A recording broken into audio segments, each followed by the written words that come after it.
So hey guys, welcome back to my channel. तो दोस्तों, जैसा कि हमने मार्शल मास्टर के पिछले एपिसोड में देखा था कि मास्टर सान वूजी और चैन साओ के बीच में जबरदस्त फाइट होने लगती है, जिसमें चैन साओ उनके हर एक अटैक को बड़े ही आसानी से रोक रहा था। मगर तभी वहां पीछे से एक एल्डर चैन साओ के पीठ में वार करने के लिए आता है, लेकिन चैन साओ उन दोनों को एक एनर्जी ब्लास्ट से घायल करके नीचे गिरा देता है, जिसके बाद वो उनसे कहता है कि बस निकल गई हवा। मास्टर सान वूजी की हालत अब बहुत ज्यादा खराब हो गई थी। वो पूछते हैं कि आखिर तुम ये कैसे कर पा रहे हो, मगर चैन साओ इसके जवाब में बस मुस्कुराने लगता है। और अब आगे दोस्तों, आज के एपिसोड की शुरुआत में हमें दिखाया जाता है कि मास्टर सान वूजी चैन साओ के ऊपर मल्टीपल हैंड फॉर्मेशन से अटैक कर देते हैं, मगर चैन साओ तो बस एक मामूली सी एनर्जी के ब्लास्ट से ही उसके अटैक को डिफ्यूज कर देता है और फिर उसे पूछने लगता है कि क्या तुम इस अटैक से मुझे गुदगुदी करने की कोशिश कर रहे थे। जिसको सुनकर मास्टर सान वूजी गुस्से से आग बबूला हो जाते हैं। वो अपने साथियों से कहते हैं कि जाओ और इसके दोस्तों को जान से मार दो। तो इसके लिए वो सभी मिलकर मल्टीपल शॉट फॉर्मेशन से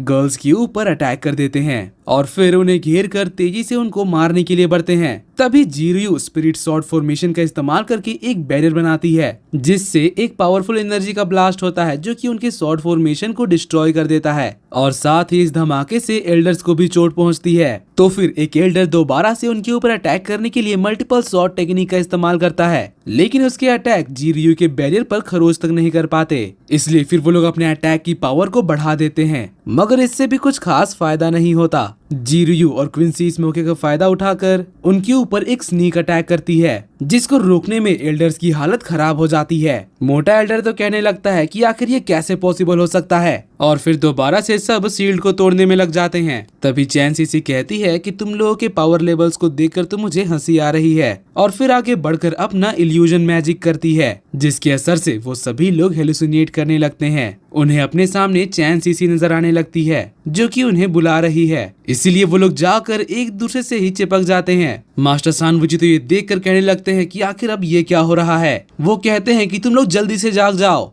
वरना अगर ऐसा ही चलता रहा तो हमारा हारना तय है। और फिर वो उनको जगाने के लिए एक लाइटनिंग का ब्लास्ट करते हैं, जिससे फाइनली एल्डर्स होश में आ जाते हैं और अपने आप को इस तरह से देखकर एम्बैरस हो जाते हैं। तो फिर चैन सीसी अब इसके बाद उनके ऊपर एक एनर्जी बॉल से अटैक करती है, जिसके धमाके से वो सभी घायल होकर नीचे गिर जाते हैं। डिसाइपल्स तो ये देखकर कहने लगते हैं कि ये लड़की तो चुड़ैल है, मगर चैन सीसी तो उनको इस तरह से देखकर कहने लगती है कि कितनी शर्म की बात है। वहीं बात करें चैन साओ की, तो वो मास्टर सान वूजी से कहने लगता है कि आखिर मुझसे फाइट करने के दौरान तुम डिस्ट्रैक्ट कैसे हो सकते हो, और इतना कहते ही उसके ऊपर लाइटनिंग बीम से अटैक कर देता है। मास्टर सान वूजी उससे बचने के लिए डार्क मैजिक के इस्तेमाल से एक डीमन स्कल को समन करते हैं, मगर चैन साओ के लाइटनिंग बीम को रोकने में उनको अब भी काफी ज्यादा मुश्किल हो रहा था। तो फिर ये देखकर चैन साओ अपने अटैक पावर को और भी ज्यादा बढ़ा देता है। मास्टर सान वूजी की अब बुरी तरह से हालत खराब हो चुकी थी। उनके डीमन स्कल में भी क्रैक्स आने लगे थे और बस कुछ ही देर में वो स्कल पूरी तरह से ब्लास्ट हो जाता है। चैन साओ का लाइटनिंग बीम अब सीधे उनकी बॉडी में लग जाता है, जिससे वो पूरी तरह से तड़पने लगते हैं और कहने लगते हैं कि आखिर तुम इतने ज्यादा पावरफुल कैसे हो सकते हो। तो फिर चैन साओ उसका गला दबोचकर उसे पकड़ लेता है और पूछने लगता है कि आखिर तुम इस जगह पर इतने सारे लोगों को क्यों लेकर आए थे,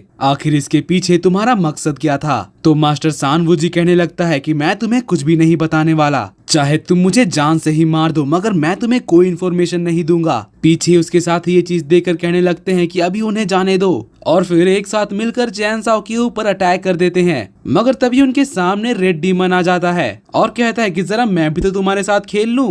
वो उनके अटैक को रोकने के बाद एक बड़ा सा एनर्जी का ब्लास्ट करता है, जिसमें सारे एल्डर्स कैद हो गए थे। यहाँ से बचने के लिए वो बैरियर के ऊपर हमला भी करते हैं, मगर इसका कोई फायदा नहीं होता। चाहे वो कितनी भी कोशिश क्यों ना कर ले, उनके अटैक से जरा सा भी फर्क नहीं पड़ रहा था। एल्डर वही कहने लगते हैं कि आखिर ये शील्ड किस तरह के मैजिक से बना हुआ है। तो रेड डीमन इसके जवाब में हंसते हुए कहने लगता है कि तुम लोगों के बॉडी में जो डीमन है वो मेरे सामने बहुत ज्यादा कमजोर है। अब मैं तुम लोगों को दिखाता हूँ कि असली डीमन पावर क्या होती है। फिर हंसते हुए रेड डीमन उनके ऊपर डीमन क्लाउड समन कर देता है, जिसको देखकर उनकी हालत खराब हो जाती है। वो समझ नहीं पाते कि आखिर अब ये क्या है, मगर इसके कुछ ही देर बाद उन बादलों से एक पावरफुल एनर्जी का बीम गिरता है, जो कि एल्डर्स की हालत बुरी तरह से खराब कर देता है। गर्ल्स ये देखकर मुस्कुरा रहे थे। वहीं बात करें रेड डीमन की, तो वो अब अपने डीमन मैजिक से उनके बॉडी को कंट्रोल करने लगता है। और दोस्तों, इसी के साथ आज का ये एपिसोड यहीं पर खत्म होता है। अगर आपको मेरी एक्सप्लेनेशन और ये एपिसोड पसंद आई तो प्लीज वीडियो को लाइक कर देना और जाने से पहले चैनल को सब्सक्राइब करके